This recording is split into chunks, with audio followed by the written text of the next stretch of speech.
What's going on, everyone? The new dungeon Sundered Doctrine is coming out next Friday, so I wanted to get you all prepared for the contest mode by letting you know what I'm bringing into the dungeon. I would love to hear what you're taking into the dungeon down in the comments. Firstly, we know that the Dread will be an enemy in the dungeon, and that likely means subjugators will be present. One of the best weapons to deal with subjugators is Microcosm. Microcosm does 5 times more damage to enemy shields, and subjugators count as having either a strand shield or a stasis shield, so Microcosm just melts them. I used it in the Day 1 Salvation's Edge on the 3rd encounter, and it absolutely cooked. Speaking on the Dread, we'll also probably be dealing with the Grim, those annoying flying bats that suppress. Now, there's no one thing that is especially effective against these enemies, but generally things that deal chaining or AoE damage is good, or anything that hits really hard in one shot. My suggestion for dealing with these is a rocket sidearm, preferably Indebted Kindness with Volt Shot. Yes, rocket sidearms are getting nerfed, but they're still going to be a great option in all pieces of content. They're going to hit hard on those Grim, and Volt Shot is going to chain jolt to any nearby enemies, so that's always good. If you're not a fan of the projectile nature of rocket sidearms, but still want something that hits hard, Choir of One might be a better choice for you. Not only for dealing with the Grim, but in general for the entire dungeon. Choir of One was a top pick in Vesper's Host for ad clear, dealing with high health enemies, and even boss damage on the Corrupted Puppeteer. Choir is going to be even better this time around because of the auto rifle damage buff and the buff to destabilizing rounds. If there was only one weapon I could suggest you get for this dungeon, it would be Choir of One. Even the potential of us facing Tormentors works in favor of Choir of One, since it does very high precision damage. Microcosm will be good too for dealing with Tormentors. Say if we have an encounter that has both Tormentors and Subjugators, that will be really good. To round out our Dread focused preparation, the Husk can be very dangerous in a contest setting, especially if you don't take them out with the critical hit, since then they'll spawn their exploding Seeker Worm. Choir of One could be nice for that precision, but I also think it'll be beneficial to have with you a good legendary Slug Shotgun. Not only for the Husks, but also for quick burst damage on beefy targets. You can never go wrong with the Heritage with Reconstruction and Recombination. Super Cluster with Surrounded is also very nice, and in the energy slot, Nez's Obligation is not bad either. Up next, we have one that should be considered for any contest mode activity, and that is a grenade launcher with the perk Disorienting Grenades. This is going to take anything that isn't a boss out of the fight for a few seconds, so it's going to be very effective on any potential Grim, and even things like mini boss subjugators and tormentors. The GL you use with Disorienting doesn't really matter. The easiest one I could suggest is probably Liturgy from episode Revenant. I believe there's one in the season pass that has Disorienting, Slideways, and Chill Clip, so that's a good choice. Another type of special grenade launcher you cannot ignore are Area Denial GLs. We all know how good these things are, especially for generating super energy, generating transcendence energy, and also for just some extra damage over time on a boss. Velocity Baton and Lost Signal are the only ones we have right now. However, we're going to be getting a new Arc Area Denial in Heresy, so if you couldn't get a Velocity Baton,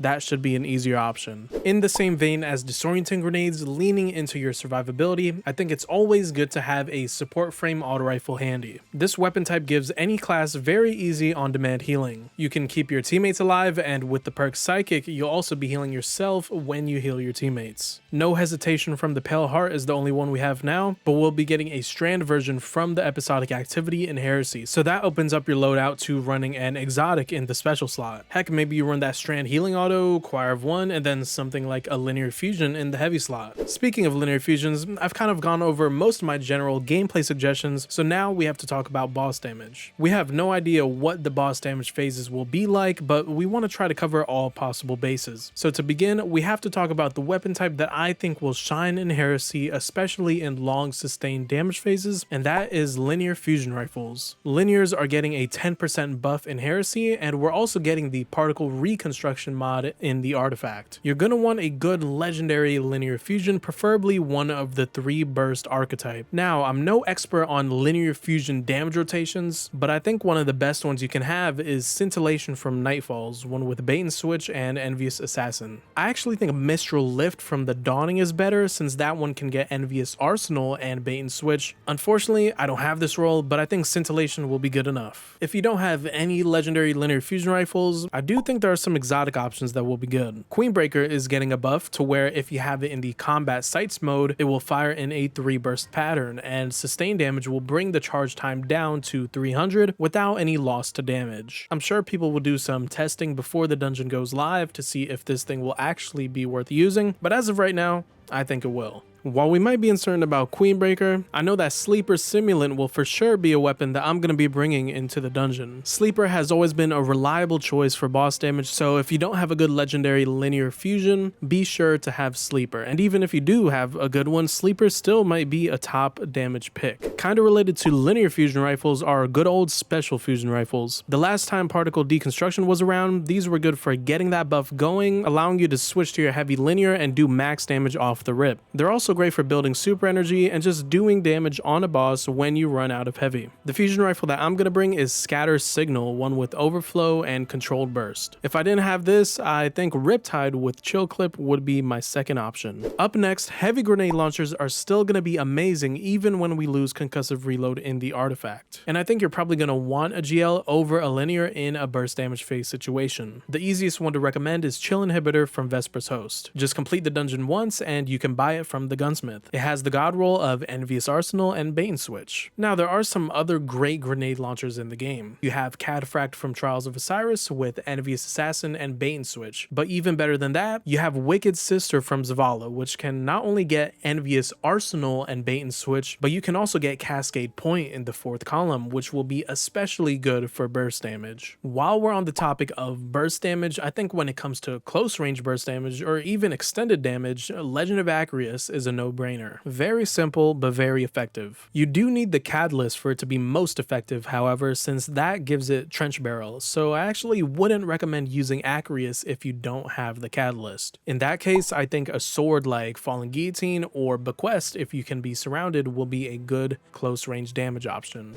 In the same vein as Acrius, you're gonna want to have one of the two heavy burst damage options in the game, Parasite or Grand Overture. You never know what situation will be put in the dungeon. Maybe there's an enemy like the Servitor from Vesper's Host that has an extremely quick damage phase. You never know, so just have these weapons ready if need be. Something that we do know is consistent is Whisper of the Worm. We all know how Whisper works and we love it for those long sustained damage phases. Activate Whispered Breathing and don't miss your headshots. It's possible that linear fusions completely overshadow Whisper, but I think it's good to have nonetheless. While we're talking about snipers, we have to think of the possibility of the buff to Darcy making legendary snipers a good DPS option. Basically, Darcy is going to become the Gallahorn of snipers in this new update, since it's now going to buff the damage of legendary snipers. Snipers are already good for taking out things at range with precision damage, and similar to fusion rifles, they're nice for when you run out of ammo with your heavy weapon. My go-to sniper is Supremacy from Last Wish. I'm going to be rocking rewind rounds and bait and switch for the max possible damage. Omniscient Eye is also a good pick, it has some good damage perks, but aside from that, I think Supremacy is the only one you would need for boss damage. To round out my heavy weapon suggestions, a good rocket launcher is always nice to have. If you manage to get a Tomorrow's Answer with Envious Arsenal and Bait and Switch, that's probably your best rocket launcher option. I wasn't able to get that roll, so I think the next best thing is probably Crux Termination with either Slide Shot or Reconstruction, and then maybe Bipod or Surrounded in the 4th column. One more rocket that I'll suggest is Hezen Vengeance from Vault of Glass, and actually the new version coming in Episode Heresy. That version will have a new origin trait that refills the magazine after using your super, and weapons with that origin trait will actually do more damage because of an artifact mod that we're getting, potentially making it the best damage rocket in the game. One more heavy that I don't really think you need, but is certainly nice to have, is a good machine gun. The one I'm going to be bringing is Pro Memoria with Bait and Switch and Reconstruction. Commemoration from Deepstone Crypt is also nice, and I also like Hammerhead with Rampage and Killing Tally. Of course, machine guns will just be good for ad clear, not necessarily a boss damage option. We're almost done, and another weapon that I'm definitely bringing into the dungeon is Outbreak Perfected. Maybe you run out of ammo at the end of a damage phase, because remember, bosses will have an enrage on contest, so maybe that happens. Outbreak is always good to have to swap to in those situations. And that is the end of the video. I'm sure there are many more things that will be helpful in the dungeon, but I just wanted to cover the essentials. If you want to give any suggestions to everyone else, feel free to comment down below. I would love to read them. I hope you all found this helpful, and I hope you all have a great day.